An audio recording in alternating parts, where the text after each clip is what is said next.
Tanker 6-1 Memorial is dedicated to the memory of Kevin Martin and Chuck Sheridan, the two pilots who were flying Tanker 6-1 when it went down in 1992.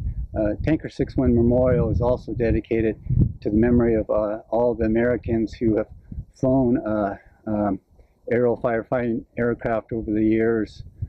There's actually been 180 pilots who have lost their lives in the line of duty fighting fires with aircraft. So this is a big deal because not just because of Tanker 6-1 or the Tanker 06, but just all air tankers and all air tanker pilots in general.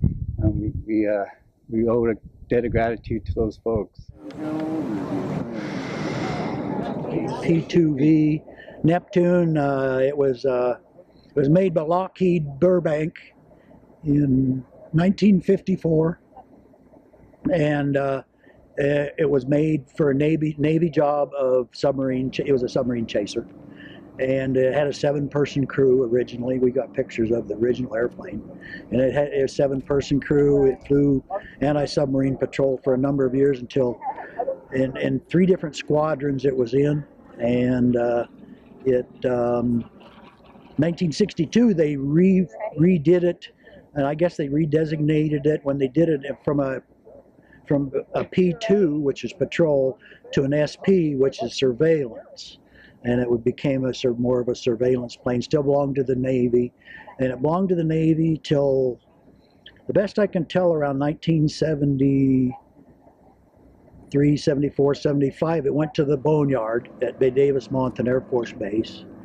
and in 1975 a wrecking company, an aircraft salvage company named Granick, picked it up, and they were going to trash it, sell it but to pull it apart and sell the metal and everything. And about the same time, Black Hills Aviation, a guy by the name of Arnold Kolb, owned that, and they were in Alamogordo, New Mexico, and they found the airplane because it was still freshly running.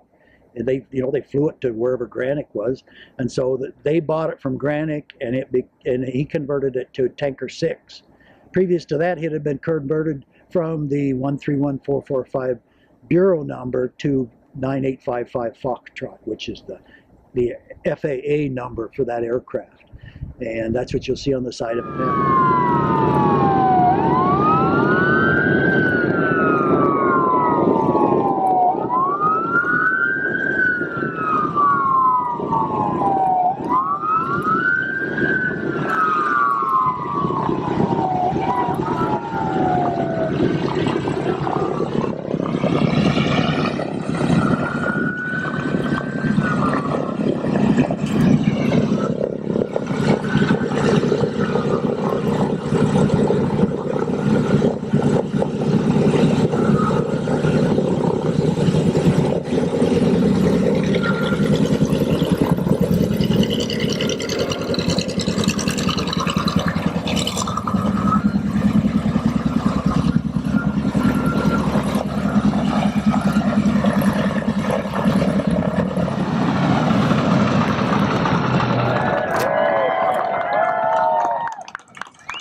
It's a great airplane. It's really honest.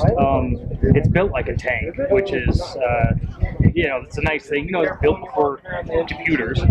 So it's complex. It's hard to fly. You got to have good muscles and a lot of stick and rudder skills. But it's just a blast. And I'm honored that I get to fly an airplane that has this much history. We've been maintaining them and flying them and for 30 years now.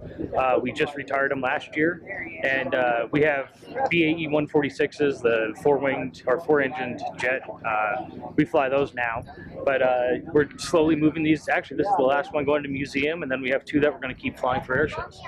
How much of a dream is it to be able to get to fly old warbirds as a job? It's amazing, and we were both just talking.